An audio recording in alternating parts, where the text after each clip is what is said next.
Olá, estudantes da primeira série, sejam todos bem-vindos, sejam todas bem-vindas. Eu, professor Paulo Brito, e nós vamos conversar sobre a racionalidade no século XVI, no século XVII. Nós somos seres tão racionais na maioria das vezes, e essa discussão de agir com a razão, de agir com a emoção. E é claro, pessoal, que no nosso dia a dia nós temos o fazer ciência em praticamente todas as nossas ações, não é mesmo? Quando a gente pega nosso celular, quando a gente assiste a TV, quando a gente acessa a internet, quando a gente precisa tomar algum medicamento, tudo isso é fruto da racionalidade, da discussão, o conhecimento médico, o conhecimento escolar. Nós temos aí uma produção de conhecimento em curso, né? Que é um conhecimento acumulado aí há milhares e milhares de anos que o homem traz. Então, por exemplo, o papel, que é tão comum no nosso dia a dia, ele foi descoberto aí, né, há milhares de anos atrás, lá no Egito. Outras civilizações aprimoram o papel. Então percebam, né, essas tecnologias que a gente ainda utiliza nos dias de hoje e outras que a gente desenvolve. Se a gente pegar a história da comunicação, a gente vai ver o desenvolvimento da tecnologia, da razão. Se a gente pensar que há 2 décadas atrás, né, a internet estava começando no Brasil, utilizávamos telefones públicos com ficha, com cartão telefônico, e hoje nós temos aplicativos de mensagem, vídeos chamada, e isso cada vez evoluindo mais. Isso é fruto da ciência, isso é fruto da razão. Vamos dar uma olhadinha no nosso objetivo de aula, compreender as premissas do pensamento científico europeu e sua relação com o racionalismo, bem como a sua presença no conhecimento, né, no pensamento científico da atualidade, como a gente tem dito agora, né? E são tantos avanços da ciência nas áreas médicas, na astronomia, nas soluções para o nosso dia a dia, que às vezes a gente pensa como ninguém pensou nisso antes, né? São soluções para nós, leigos, aparentemente simples, mas que resolvem grandes problemas do nosso dia a dia, não é mesmo? E soluções pensadas a partir da razão, a partir do estudo e da dedicação de cientistas em colaborar com o desenvolvimento, com a racionalidade, com o fazer ciência. Olha só, pessoal, o humanismo inspirou uma nova visão do mundo, da arte e do conhecimento. Essa ideia de que o homem ele é um ser racional e que ele deve ser o centro das atenções, uma teoria antropocêntrica.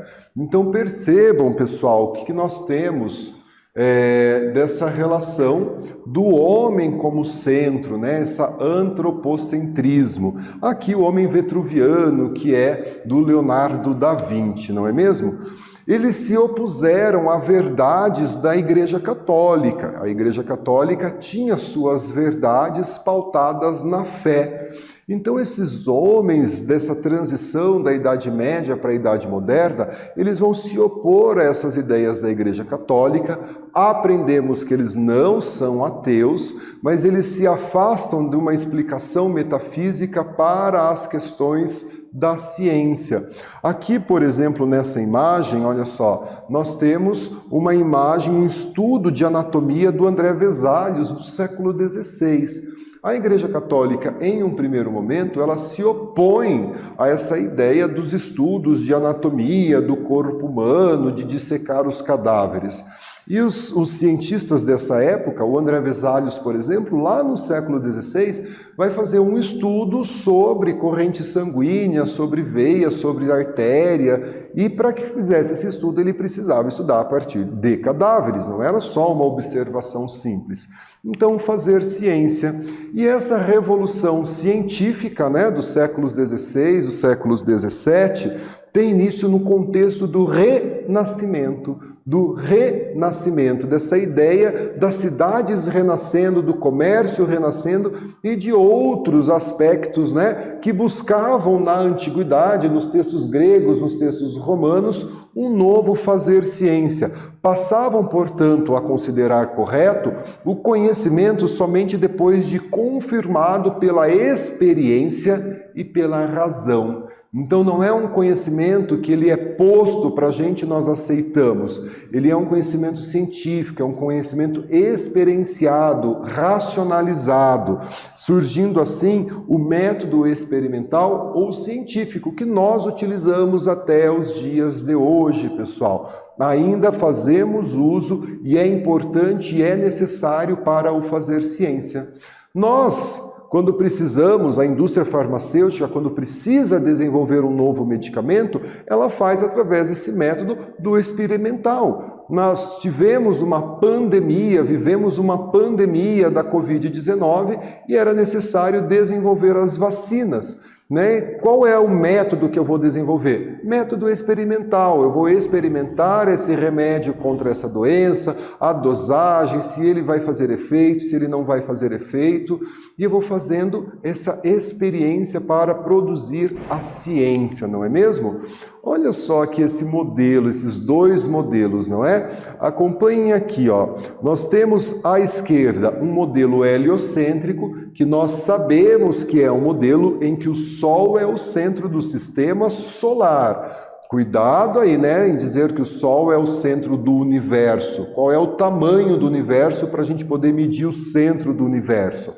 O Sol, ele é o centro do sistema solar. Durante a Idade Média, a Igreja Católica afirmava, naquele modelo à direita, que a Terra era o centro, a teoria geocêntrica. Através da ciência, da observação, do fazer ciência, do método experimental, cientistas vão afirmar o quê? Que o Sol é o centro do sistema solar, que é a teoria que nós temos hoje, que é a teoria que nós compreendemos como correta. E olha só, o método científico passou a tratar a compreensão dos mais diversos fenômenos, quer sejam eles naturais, filosóficos e humanos, por meio da razão, da experiência, da observação e das hipóteses. Lembra que eu disse, a produção de um novo medicamento? Então eu preciso levantar hipóteses. Será que esse medicamento combate a Covid-19? Então eu preciso fazer uma experiência, eu preciso ter um grupo de pessoas que tomam esse medicamento na dosagem X, esse na dosagem Y, para que eu possa então ter uma razão para esse medicamento. Eu levantei a hipótese, eu testei, ela não deu certo. Opa, hipótese descartada inicialmente. Eu fiz uma segunda hipótese, eu testei, foi parcial. Vou para uma terceira hipótese, vou aumentar a dosagem do remédio, vou diminuir. Opa, esse grupo aqui apresentou uma resposta positiva no combate à doença. Então agora eu preciso repetir o meu método, repetir a minha experiência para eu criar um padrão. É o fazer ciência. E você conhece alguma teoria científica comprovada ou do fazer ciência? Eu tenho certeza que você conhece, Aqui, pessoal, olha só, nós temos um esboço do que é esse método científico. Então, observação sistemática e controlada. E não é só no laboratório, No laboratório talvez seja mais fácil a gente perceber. Então, uma observação sistemática e controlada. Fatos verificáveis. Eu vou ter fatores que podem aumentar essa incidência, que podem diminuir essa incidência, e eu preciso verificar isso. Hipóteses. Vou testar essas hipóteses, vou ver se elas são falsas, se elas são verdadeiras, se elas são testáveis. E aí eu começo a produzir a minha teoria científica, Eu preciso trazer as conclusões, eu preciso fazer novas observações, trazer novos fatos. Então isso é o fazer ciência, pessoal. Isso é produção do conhecimento científico que acontece em qualquer área do conhecimento humano, filosófico e natural. A gente consegue pensar o fazer ciência a partir dessas discussões. Não somente nas explicações metafísicas, mas a gente vai trazendo a racionalidade para o nosso dia a dia. Dando sequência aqui, à revolução científica e todos esses questionamentos, essas observações, tudo isso que o homem vai trazer, produz uma revolução da ciência, uma revolução científica. O contexto do surgimento de uma mentalidade marcada pelo racionalismo, marcada pelo questionamento, marcado pela experiência, marcado pela ciência, Foi contemporâneo ao pensamento do renascimento cultural, surgimento da imprensa, surgimento surgimento da imprensa foi tão importante, pessoal, que foi a partir do surgimento da imprensa que eu consigo divulgar as minhas ideias. Eu fiz uma pesquisa, eu propus a teoria heliocêntrica, eu posso desenhar, eu posso escrever, eu posso fazer essa minha ciência, fazer junto com a imprensa, a tipografia e distribuir esse modelo de conhecimento científico. Reformas religiosas aconteceram nesse período, também questionando os dogmas da Igreja Católica durante a transição da Idade Média para a Idade Moderna. E após esse período, a ciência, que até então estava relacionada à teologia, ao estudo de Deus, separa e passa, portanto, a ser um conhecimento estruturado e prático, o fazer ciência. E daí nós vamos ter uma série de cientistas, como, por exemplo, Nicolau Copérnico, né? Ele é um matemático e físico nascido onde hoje é a Polônia. E o Copérnico vai descrever os movimentos da Terra, e é ele que vai formular a teoria do heliocentrismo, defendida posteriormente por Galileu na Europa, o Sol como centro do sistema planetário, que era contrária à ideia geocêntrica defendida pela Igreja. Não deixe de apontar a câmera do seu celular para esse QR Code para que você possa assistir uma videoaula sobre modelos de organização do universo, né? Uma aula de física. Vamos trabalhar aí a interdisciplinariedade, né? Então os conceitos, você também estuda Copérnico na disciplina de física. Galera, e a gente tem uma atividade aqui, ó. Quais as características apresentadas pelo método experimental ou pelo método científico? Faça a sua resposta e a gente já volta com a correção.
Pessoal, vamos corrigir a nossa atividade? Quais as características apresentadas pelo método experimental ou método científico? O método experimental ele consiste em determinar um objeto de estudo, selecionar as variáveis capazes de influenciar o objeto e definir as formas de controle e as observações dos efeitos que as variáveis produzem sobre esse estudo, não é? Sendo assim, nesse tipo de método, o pesquisador participa ativamente da pesquisa e nós fazemos ciência o tempo todo. Converse com a tua professora, com o teu professor de biologia, de ciências, de física e propõe esse fazer ciência, né? Descobrir aí questões que podem alterar, né, a vida da sua comunidade, da sua escola. Nós temos aí vários exemplos de ciências, de projetos científicos, né, premiados no mundo todo, que foram desenvolvidos nas escolas públicas do estado do Paraná. Pessoal, René Descartes, né, o René Descartes, ou Descartes, como algumas pessoas vão dizer, ele é considerado o pai do pensamento moderno, pai da racionalidade, né? Ele é o primeiro racionalista moderno e ele vai defender que o conhecimento era inato ao ser humano, que todos nós nascemos com conhecimento. E ele vai propor um método dedutivo para o fazer ciência, né? Como ponto inicial do fazer ciência. Uma dedução a partir de algumas perguntas, respostas, da investigação, da testagem do método enquanto fazer ciência, né? E aí, ó, em busca de verdades irrefutáveis para o período, hoje nós sabemos que as verdades, elas são verdades, né, até o primeiro momento, mas podem ser discutidas posteriormente. O Descartes, ele estabelece um método, e para esse método ele traz algumas regras, né, que devem ser aplicadas ao método. Se a gente fala de método, nós temos fases, nós temos regras, nós temos um caminho a seguir. Então, olha ali, a evidência, a análise, a ordem e a enumeração. Estes preceitos são baseados em conhecimento matemático, isto é, em um conhecimento dominado pela razão e não pelos sentidos, né? Então ele traz a razão como pensamento principal. E aí o pensamento do Descartes. O Descartes, antes que a gente fale do Galileu, pessoal, ele vai dizer o seguinte para a gente: duvide de tudo, passe a duvidar desde as coisas mais simples. Quando você duvida, essa dúvida ela vai fazer com que você questione, que você vá experimentar. Então, quando você faz a experiência, você levanta as hipóteses e faz a sua experiência, você vai para uma fase que é a fase da conclusão. Então, a partir daí, a gente tem o fazer ciência. Será que essa água ela é pura? Ela é uma água potável? Né? Que é uma coisa simples, você todo dia está pegando água do mesmo lugar, nessa época dos poços artesianos. Então você vai para o fazer ciência, o que comprova se essa água é pura ou não. Eu consigo para o laboratório, através do cheiro, da cor, né? Então eu começo a fazer ciência para concluir, essa água é pura, ela é parcialmente pura, ela é impura. Então isso é o fazer ciência.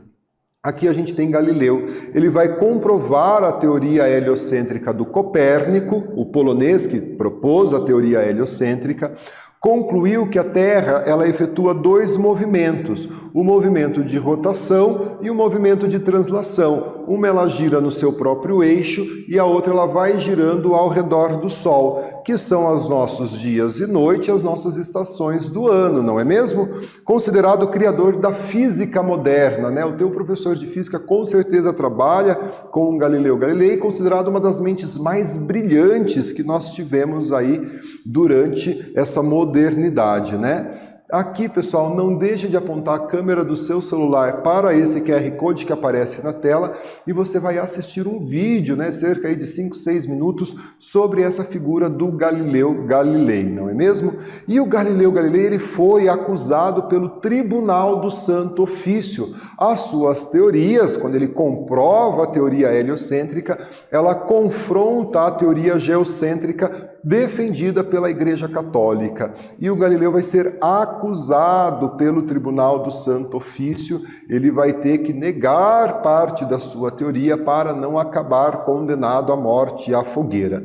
Entre outras contribuições, ele vai descobrir os satélites de Júpiter, os anéis de Saturno, né? E que a velocidade da luz é superior à velocidade do som. Por defender as suas teorias, entre elas o heliocentrismo, como a gente disse, ele vai ser perseguido pela Igreja Católica em um processo no Tribunal do Santo Ofício. Isaac Newton, né? Aí que vai escrever sobre a lei da gravidade, né? Eu até hoje lembro das minhas aulas de física, o professor explicando para a gente, né, sobre o Isaac Newton, sobre as leis de Newton, não é mesmo? Matemático, físico, astrônomo, teólogo inglês. E ele vai trazer aí as bases da mecânica clássica até hoje estudada na física, estudada nos cursos de engenharia. Ele faz contribuições à óptica também, ao desenvolvimento do cálculo infinitesimal, olha só, né? O fazer ciência lá no século XVI, no século XVII. Formulou a lei dos movimentos da gravitação universal, que criaram aí um ponto de vista dominante até serem substituídos pela teoria da relatividade do Albert Einstein no século XX. Então vejam a importância, né, pessoal? Fazer ciência, como nós conversamos lá no início da nossa aula, não é uma característica da sociedade de hoje. Fazer ciência é uma característica que vem sendo desenvolvida pelo homem desde a sua existência na Terra, desde quando o homem aprendeu a dominar o fogo, a produzir o fogo.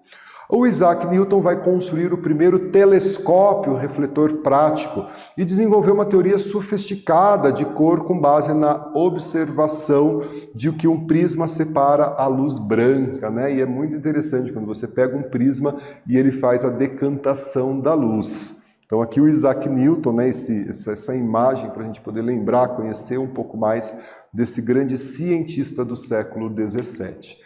E aqui a gente tem uma atividade com uma frase do René Descartes. E ele diz o seguinte: penso, logo existo, que é essa frase atribuída ao René Descartes. E ela pode ser entendida como uma síntese do pensamento racional. O Descartes revolucionou o fazer ciência a partir da proposta de um método científico. Quais as etapas do método proposto por Descartes? Responda a atividade e a gente já faz a correção juntos.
Galera, vamos corrigir a nossa atividade, né? Quais as etapas do método científico proposto por Descartes? E olha só, né?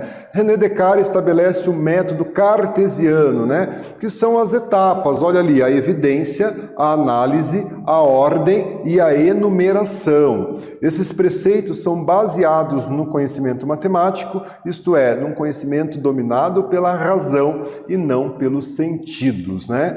Gente, quanta coisa nós aprendemos, discutimos a compreensão dos fenômenos por meio da razão, né? Se afastando do pensamento metafísico, a gente vai se utilizar dos experimentos, das observações, das hipóteses e dos resultados para o fazer ciência.